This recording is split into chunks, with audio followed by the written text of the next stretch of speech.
paraphrase the great American preacher Reuben Archer Torrey, the person who knows the deep peace of God, the unfathomable peace that passeth all understanding, is always a woman of much prayer.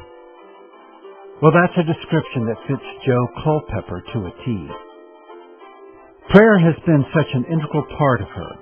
It's something that she learned early as a child in her home.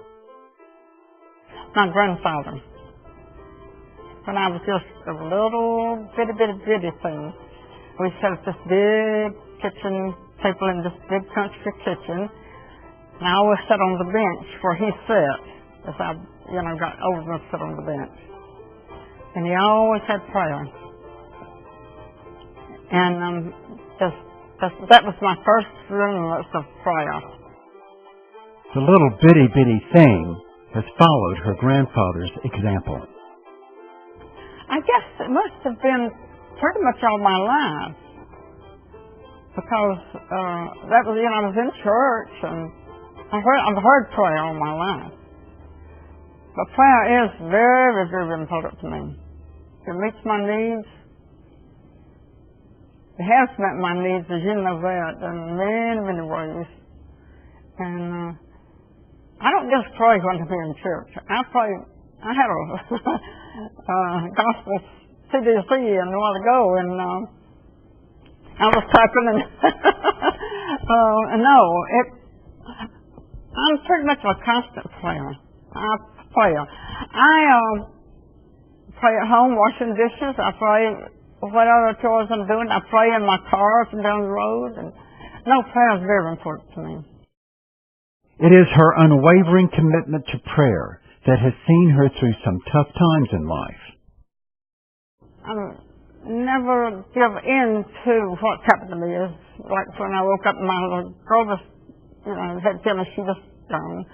And then the night they come tell me my 27-year-old son committed suicide.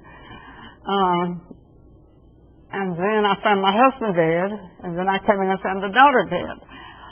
But prayer it's always sustains me. In the words of the psalmist, she has been like a tree planted by the rivers of water, that bringeth forth his fruit in his season.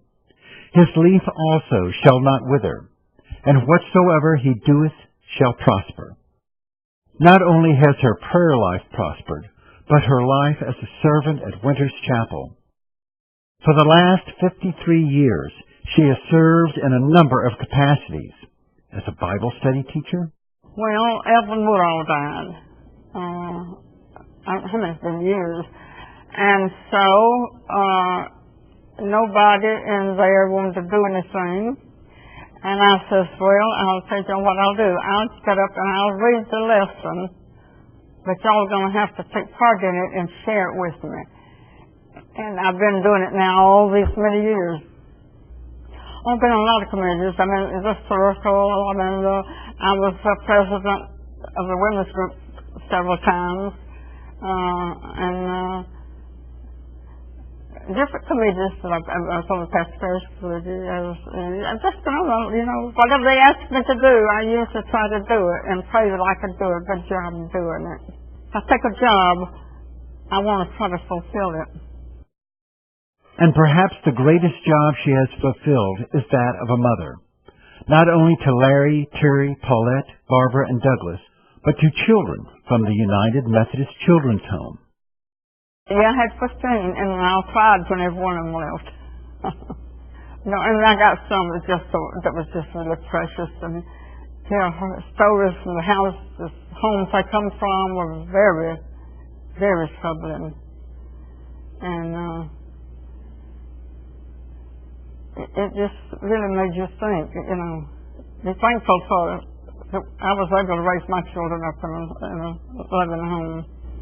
I was raised up, my mother, I just met my mother was almost inseparable her last years. But it was just something I wanted to do.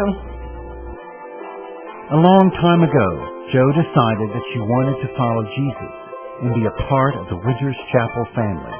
And she's done it through her prayers, her presence, her gifts, her witness, her service.